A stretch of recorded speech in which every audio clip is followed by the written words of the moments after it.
विद्यार्थी मित्रांनो, आज आपण पाहणार आहोत काही न्यूमरिकल्स करंट इलेक्ट्रिसिटी या टॉपिकवरती. यातलं जे पहिला न्यूमरिकल आहे ते laws of Kirchhoff's laws of electricity याच्यावरती आहेत. यातला जो पहिला आहे तो किर्चॉफ्स करंट लॉ आणि दुसरा आहे तो किर्चॉफ्स व्होल्टेज लॉ, ज्याला आपण शॉर्टमध्ये KCL आणि KVL असं म्हणतो. सुरुवातीला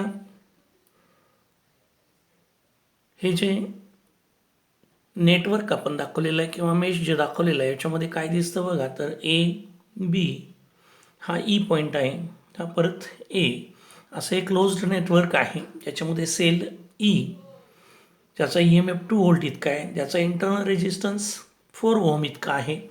त्याचबरोबर हा रेजिस्टन्स R1 10 ओहम इतका आहे, R2 20 ओहम इतका आहे. हे दोन्ही रेजिस्टन्स पॅरललमध्ये जोडलेले आहेत आणि याच्यातून जाणारा जो करंट आहे तो आपल्याला फाइंड आउट करायचा आहे. हा I इतका करंट सुरुवातीला आपण दाखवलेला आहे. त्यानंतर ॲट द जंक्शन B हा आपण I1 आणि I2 असा शिफ्ट होतो असं दाखवलेलं आहे. That is I1 flows through R1 आणि I2 फ्लोज थ्रू R2. त्याचबरोबर इथे आपण सुरुवातीलाच किर्चॉफ्स फर्स्ट लॉ किंवा ज्याला आपण KCL असं म्हणतो, that is Kirchhoff's current law, हा ॲट जंक्शन बीला बघणार आहोत आपण. तर ॲट जंक्शन बी हा आपण वापरणार आहोत. तर ॲट जंक्शन बीला काय दिसतं, तर करंट I हा इथे येतो आणि हा I इथे येऊन तो स्प्लिट झालेला आहे. म्हणजे जो I आहे तो it is entering the junction at B. त्याचबरोबर I1 आणि I2 they are leaving the junction, आणि म्हणून जर हा I जो आहे तो एंटर करतो म्हणून तो पॉझिटिव्ह, आणि हे जे दोन आहेत हे निगेटिव्ह घेतो आपण, दॅट इज I1 आणि I2 they R taken as negative, म्हणून आपण हा टोटल करंट जो येतो तो 0 घेतो. आणि मग आपण याच्यावरूनच हे इक्वेशन आपण असं लिहितो, that is I is equal to I1 plus what I2. That is equation number 1. आता आपल्याला I1 I2 हे कॅल्क्युलेट करायचे आहेत. तर आपण जो व्होल्टेज लॉ आहे तो आपण वापरणार आहोत. तर ॲप्लाइंग व्होल्टेज लॉ, ज्याला आपण KVL असे म्हणतो, KVL हा टू द लूप, हे लूप घेतोय आपण ABC, म्हणजेच हा AB हा C, परत हा E, त्यानंतर F आणि हा A, that is closed loop. आणि मग इथे जर आपण लॉज अप्लाय करायचं ठरवलं तर ॲट जंक्शन बी पासून I1 हा R1 मधून जातो आणि in the direction of tracing असल्यामुळं आपण त्याला निगेटिव्ह येतो, that is minus I1 R1. पुढे आलो तर हा जो इंटरनल रेजिस्टन्स आहे तो again in the direction that is negative येतो आपण, हा product that is I into R. हा जो आहे सेल याच्यामधून निगेटिव्ह टू पॉझिटिव्ह जातो आपण, त्यामुळे तो पॉझिटिव्ह प्लस घेतो आपण, that is E is equal to 0 असं घेतो आपण हे. त्याचबरोबर इथे हे घेत असताना आपण काय करणार आहोत, तर यांच्या व्हॅल्यूज घेऊया. मायनस हा R1 10 ओहम आहे म्हणून आपण 10 I1 मायनस घेतला. हा मायनस Rची व्हॅल्यू आहे 4 आणि हा I जो आहे तो आपण इथे घालणार आहोत, that is I1 plus I2 घेणार आहोत. आणि हा जो E आहे दॅट इज ऑफ 2 आणि मग हे आपण 0 असं घेऊया. हा मायनस 10 I1 आहे तसाच ठेवला मी.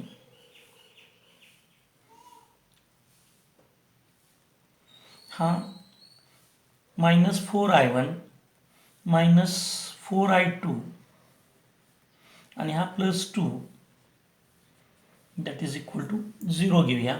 हा मायनस 10 हा मायनस 4 म्हणजेच मायनस 14 आणि हा जो आहे मायनस 4 I2 हा पलीकडे नेला म्हणजे हा मायनस 2 झाला.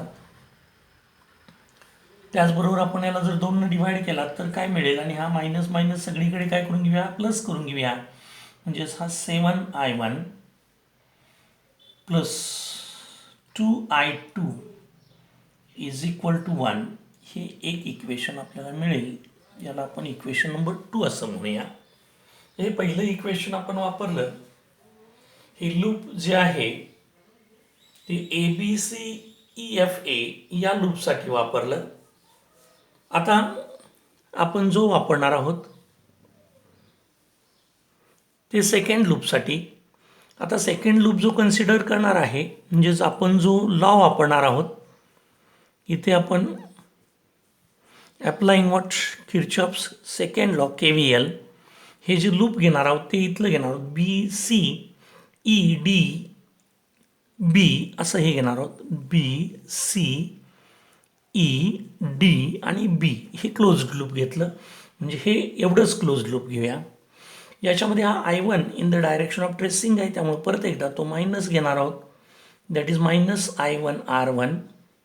इकडून आलात हा I2 काय आहे तर हा प्लस येणार आहे कारण opposite to direction of tracing आहे म्हणजेच मायनस I2 हा R2 that is equal to what 0. यांच्या व्हॅल्यू जर आपण पुटअप केल्या तर हा मायनस 10I1 हा plus 20I2 that is equal to 0. आपण याच्यातून जर डिवाइड सगळं घालवलात तर हा minus I1 plus 2I2 is equal to 0 म्हणजेच हा जो I2 आहे दॅट इज I1/2 असा येईल. और काय येईल और I1 इज इक्वल टू हा पलीकडं घेतला तर दिस इज 2I2 असं इक्वेशन मिळेल आपल्याला हे. आता ह्या ज्या व्हॅल्यूज आहेत I2ची किंवा I1ची आपण ह्या इक्वेशन नंबर 2 मध्ये पुटअप करूया. बघूया काय काय मिळतं आपल्याला. जर I1ची व्हॅल्यू पुटअप केला तर 7 हा जो आहे तो I1 is equal to 2I2 आहे. तर 2I2 प्लस हा 2I2 इज इक्वल टू 1 म्हणजेच हा 7 2 14 plus 2 that is 16I2 is equal to 1 आणि म्हणून हा जो I2 आहे it is equal to 1/16 ampere इतका होईल. आता 1/16 हे जर आपण सोडवलं तर किती येतं तर it is equal to what 0.0625 इतकं येतं. That much ampere. आता 625 एम्पियर हा आपल्याला काय मिळाला तर I2 मिळाला. आता याच्या पुढे जाऊन जर आपण I1 कॅल्क्युलेट करायचं ठरलं आता I1 हा काय आहे दॅट इज 2 टाइम्स I2 आहे म्हणजेच I1 is equal to 2 into 0.0625 हे जर आपण सोडवायला घेतलात तर किती येतं दॅट इज 0.125 एम्पियर. जे आपल्याला काय मिळाला तर I1 मिळाला. आता परत एकदा I1 आणि I2च्या ज्या व्हॅल्यूज आहेत putting what I1 and I2 in equation 1. Equation 1 मध्ये जर पुटअप केला तर काय मिळतं बघा तर I is equal to I1 plus I2 आणि मग आपण जर हे पुटअप केला तर दॅट इज वॉट 0.125 प्लस 0.0625 तर आपल्याला हा जो I1 I आहे तोही मिळतो just 0.1 yes it is 1875 ampere. जे आपल्याला हा मिळाला दॅट इज टोटल करंट. आपल्याला हा मिळाला I1 आणि हा जो आहे दॅट इज वॉट I2. तर अशा प्रकारे आपण किर्चॉफ्स लॉज वापरून काय करू शकतो, एक्झाम्पल्स सॉल्व करू शकतो based on what that Kirchhoff's first law and second law. आता हा न्यूमरिकल जो आहे तो व्हीटस्टोन्स नेटवर्कवरती डिपेंड आहे. याच्यामध्ये ABCD हे व्हीटस्टोन्स नेटवर्क दाखवलेलं आहे आणि R1 R2 R3 R4 असे 4 रेजिस्टन्सेस दाखवलेत. R1ची व्हॅल्यू आहे 5 ओम, R2 5 ओम आहे, R3 8 ओम आहे आणि तो जादाचा जो आहे सगळा मिळून तो 10 आणि X असा दाखवलेला आहे. म्हणजे जेवढी आपल्याला हा नेटवर्क बॅलन्स्ड होईल त्यावेळी या Xची व्हॅल्यू काय असेल ती आपल्याला फाइंड आउट करायची आहे. म्हणजे फॉर बॅलन्सिंग द नेटवर्क आपल्याला Xची व्हॅल्यू काढायची आहे. That is X is connected in parallel with a 10 ohm resistance. आता according to the balancing condition, आता बॅलन्सिंग कंडिशन काय आहे तर बॅलन्सिंग कंडिशनमध्ये आपण R1 upon R2 is equal to what R3 upon R4 असं लिहितोय. आपल्याला R4ची व्हॅल्यू फाइंड आउट करायची आहे. तर R4 is equal to what, हा जर आपण इकडे घेतला तर R3 इंटू काय होईल R2 अपॉन R1, म्हणजे क्रॉस मल्टिप्लिकेशन केला तर R4 इज इक्वल टू काय येतं बघा, तर हा R3 दॅट इज 8 ओहम आणि हा 5/5 म्हणजे काय मिळेल आपल्याला 8 ओहम अशी ही व्हॅल्यू मिळेल. म्हणजे R4 शुड बी 8 ओहम. म्हणजे हा जो आहे 10 याच्या ठिकाणी आपल्याला X हा पॅरललमध्ये कनेक्ट करावा लागेल की ज्याच्यामुळं काय होईल तर याची जी व्हॅल्यू आहे ती बॅलन्स करण्यासाठी वापरता येईल.